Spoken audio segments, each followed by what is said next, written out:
As the 2023 presidential election draws near, the names of presidential aspirants have been revealed as they are set to contest for the most sought-after seat in the country. All presidential candidates will be hoping to convince over 200 million Nigerians to elect them come 2023. Many might say the next president will come from the two leading parties, the ruling All Progressives Congress, APC, and the opposition People's Democratic Party, PDP. But the remaining parties also stand an equal chance to win the 2023 presidential election. One of the names contesting for president is Social Democratic Party candidate Adewole Adebayo. Adebayo polled 1,546 votes to defeat his closest rival, Kadijah Okunnu-Lamidi, who polled 83 votes. Adebayo, while responding to his victory, promised to run an all-inclusive government and attract the best brains in various spheres of human endeavor to make the country great again. Joining us on the show this morning as we talk about his plans for the country if he eventually emerges president of Nigeria is Adewole Adebayo, Social Democratic Party presidential candidate. Good morning and welcome to the show. Good morning, Tudun. Thank you for the invitation. Good morning. Thank you for joining us, Adewole Adebayo. Very quickly, you are the presidential standard bearer of the Social Democratic Party. That's the same party that we've been talking about in the last 48 hours, the party that won the 1993 presidential election, even if that victory was annulled. What are your chances? Is the SDP back?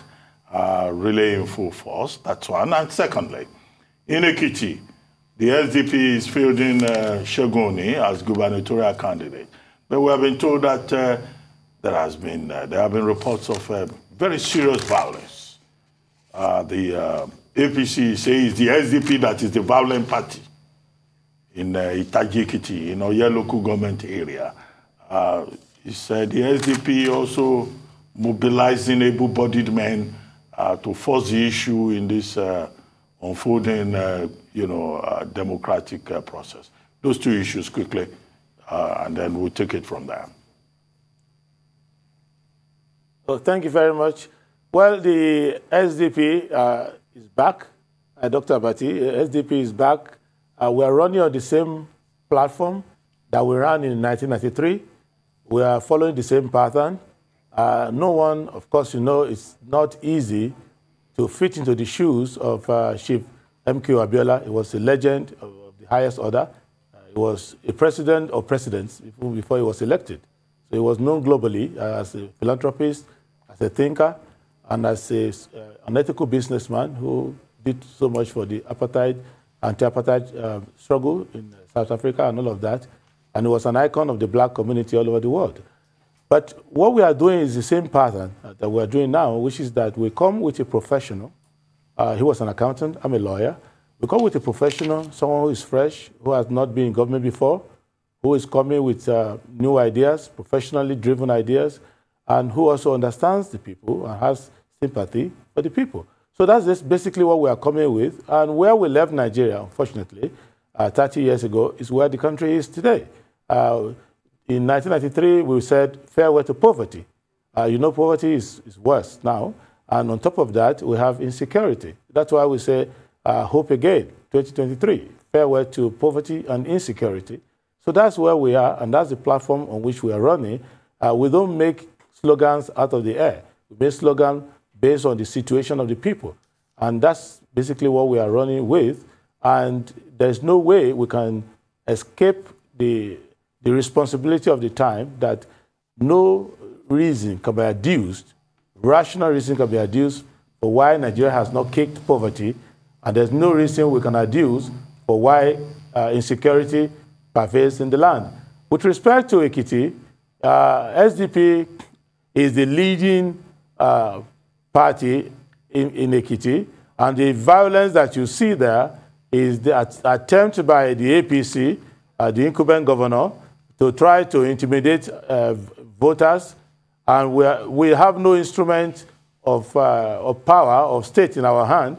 What we have is another professional, Engineer Shegoni, who had ruled before in this state, and people now understand that they need to go back to such a sane, obeying, and responsible and ethical government. And we'll be campaigning on the same principle of farewell to poverty, farewell to insecurity. And we are sure to win the election, so we have no reason to be agitated and to be causing confusion. But we've been at the receiving end of violence in Ekiti over time. We've informed the law enforcement agencies. We've informed President Muhammadu Buhari. We've informed the IG of Police, the Director General of the DSS. So, but we are coasting hope, and we are assuring people of Ekiti that there's no need for violence. Just calm your nerves and be responsible. It's a civic engagement.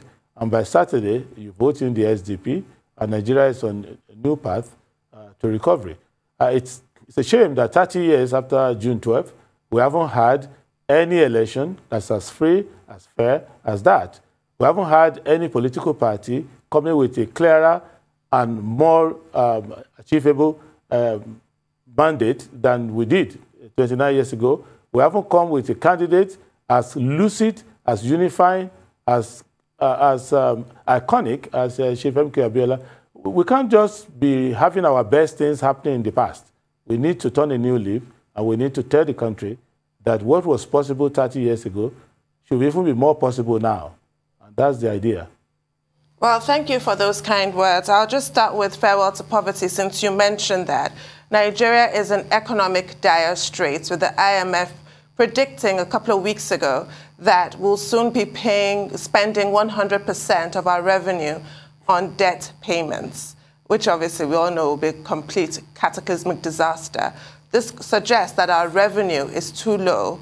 What are you planning to do to boost revenue? What are you planning to do about really worrying unemployment and underemployment statistics? What are you planning to do about the fact that half our population, about 100 million Nigerians, live in poverty? What are your plans regarding our economy?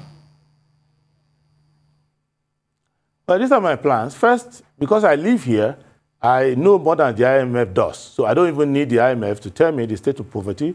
I went around the country. I know every local government in this country. I went around the country. I'm not saying I know every state. I know every local government in this country by foot. I've been there. So what I mean is that the poverty is showing in the life of the people, in their faces. They talk to me about it. What we need to do is as follows. One, let us not be intimidated by the figure that maybe almost 100% of our income is for debt servicing. We need to check the books. The books are not accurate. We need to deal with leakage. If you bring all the leakages together, you will see that we have more on the side of leakage than on the books. You know that I've been talking about it for the past few months, that how could the government be silent when 75% of the crude oil that we sell, that we produce in this country, is done off balance sheet.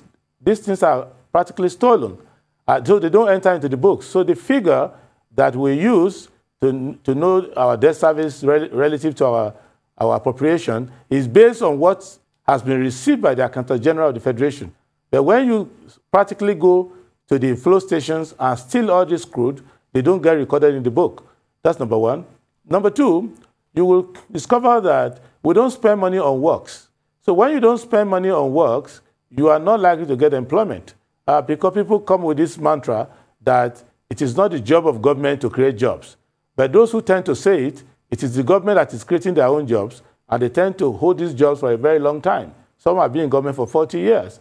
So if government can give you a job that lasts you a lifetime and double lifetime, how can you say it's not the responsibility of government to create jobs for others? So when you deal with capturing the revenue properly to see that there are no leakages, there are lots of the MDAs who are having a lot of their money not getting to the Federation account, and these monies are given away one way or the other.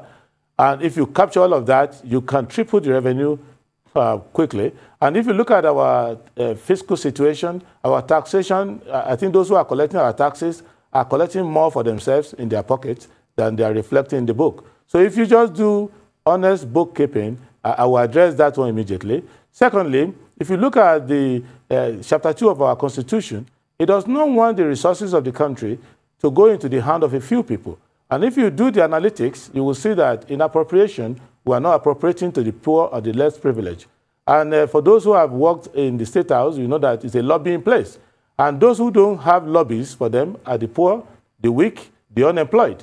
And if I go in there as the advocate and I tell my ministers that I don't know what figures you are bringing to me, but I want to spend 70% of my appropriation on social programs because I want to comply with Chapter 2 of our Constitution, the fundamental objectives and directive principle of state policy that says that I must not concentrate the wealth of the country in the hand of a few. If I do that and I create works, I will have been able to damage unemployment figures and bring it down to about single digit with works.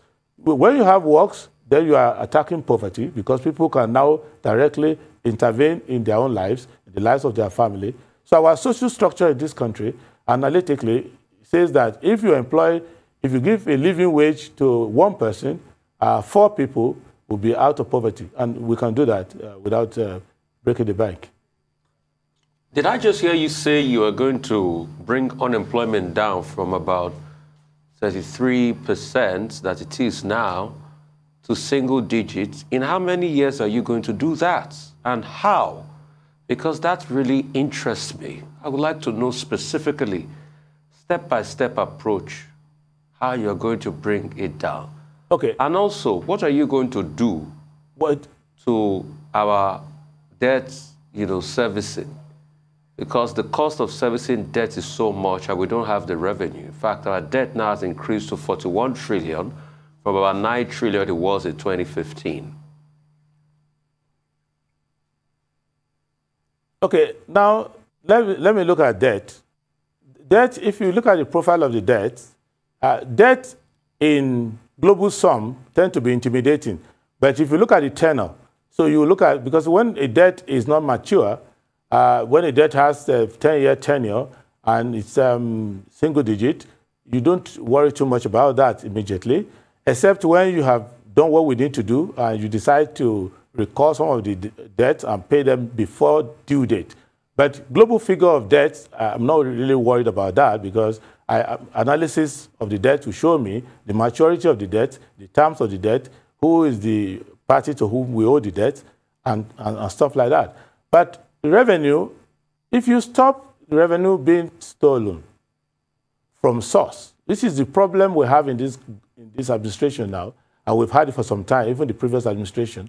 This revenue is like, I say it to make it simple for our viewers, when a family head earns 100,000 and he tells his family he earns 15,000 naira, then the family is artificially poor because they don't know he earns 100,000.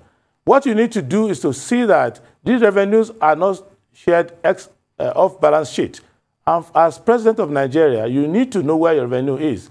I've had occasion to interact with people who are responsible for our revenue profile, and they are in doubt. If you go to the Appropriation Committee of the Senate and the House of Representatives, when they are doing their medium-term expenditure framework, when you interview them, they don't know. They're just speculating, and many sources, some people will be in government for 3 years, and they are still discovering accounts where government monies are kept.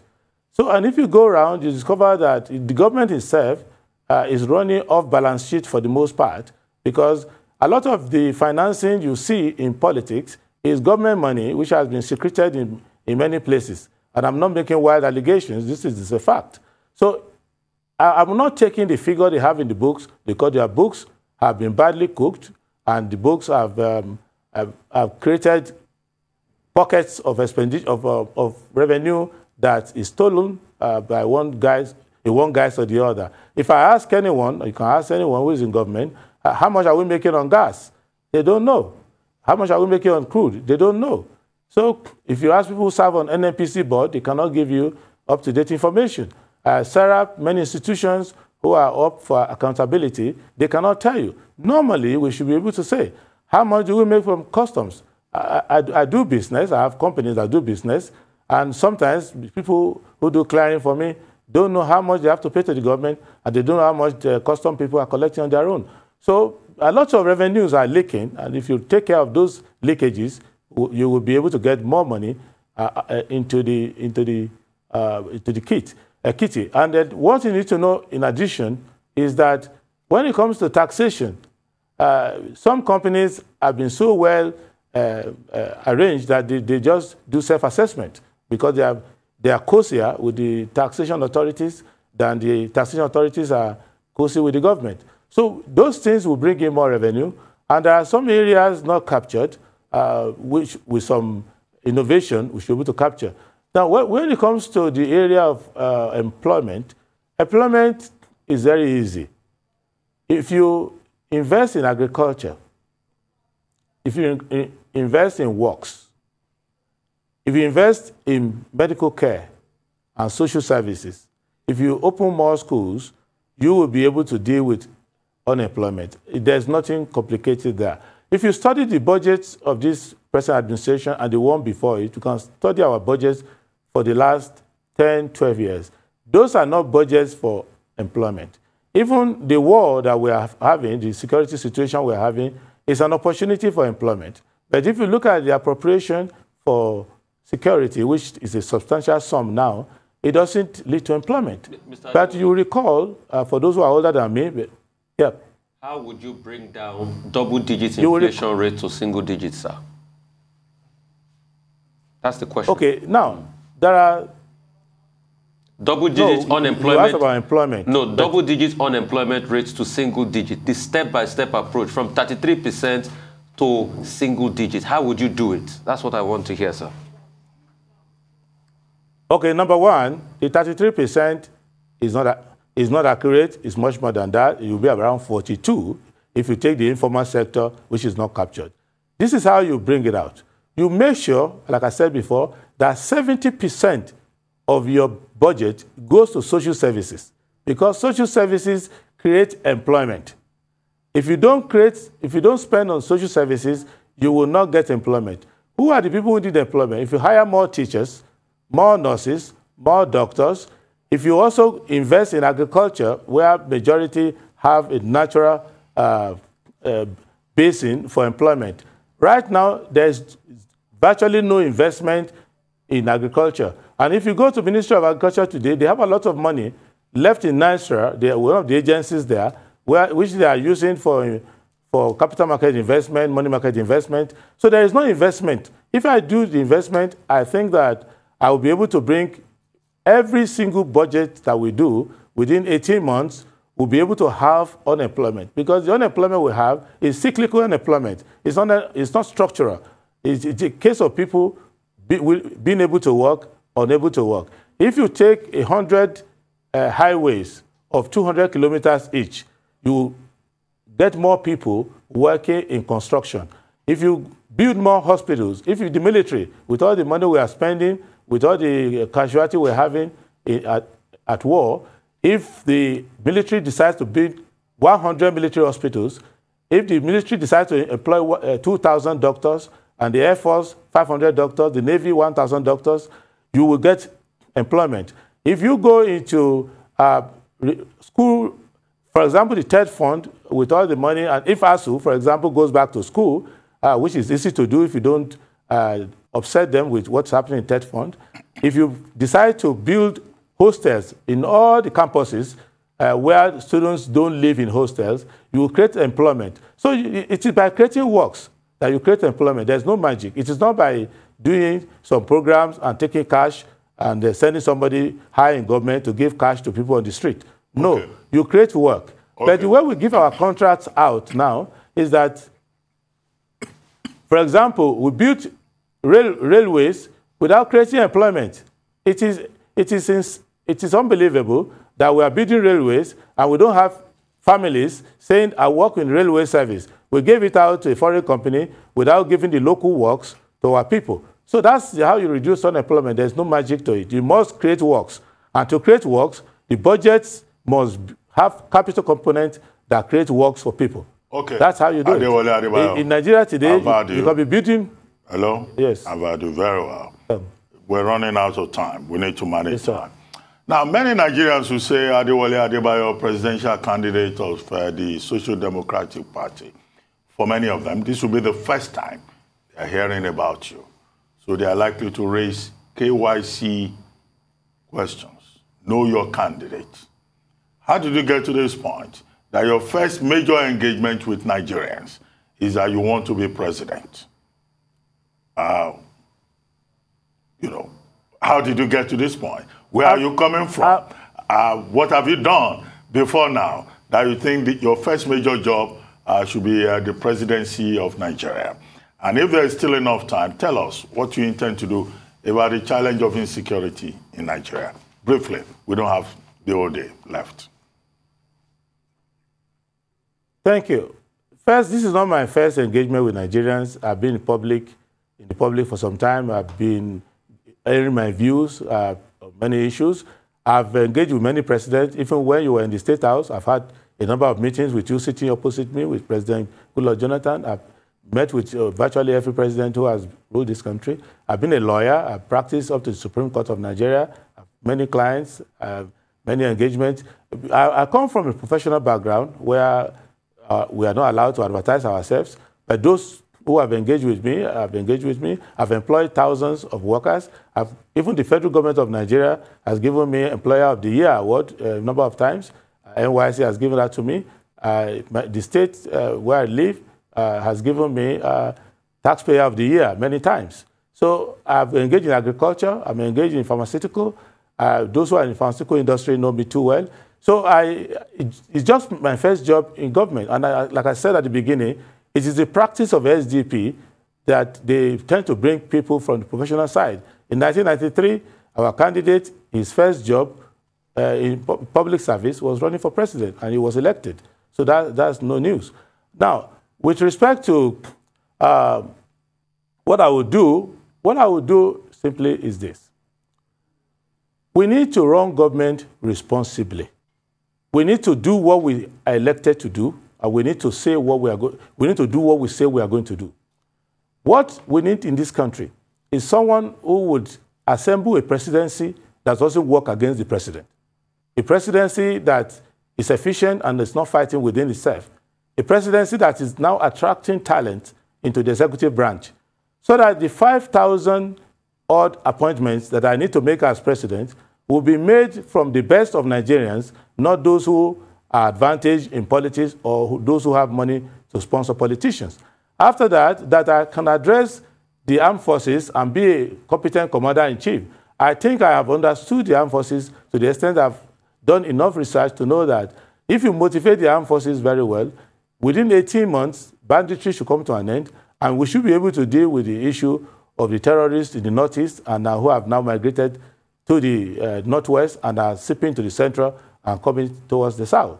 Now, if you lead the police very well and you have a competent police, all the prayers of the young people on NSAS should be able to reflect on the new recruitment to the police from all walks of life in Nigeria and for getting the young people into law enforcement. And many of the extra legal or paralegal security institutions being set up all across the country will be integrated into the security agencies so that as a community we can combat banditry once and for all. With respect to the economy, I will give you a state of the nation. I will address the National Assembly within 90 days of being elected to give you an accurate state of the federation so that we can understand what's going on in this country and remove speculation. And in terms of recruitment of my cabinet, I will recruit my cabinet before I'm elected. And I will give Nigerians at least 2 months to search through the records of those whom we are proposing.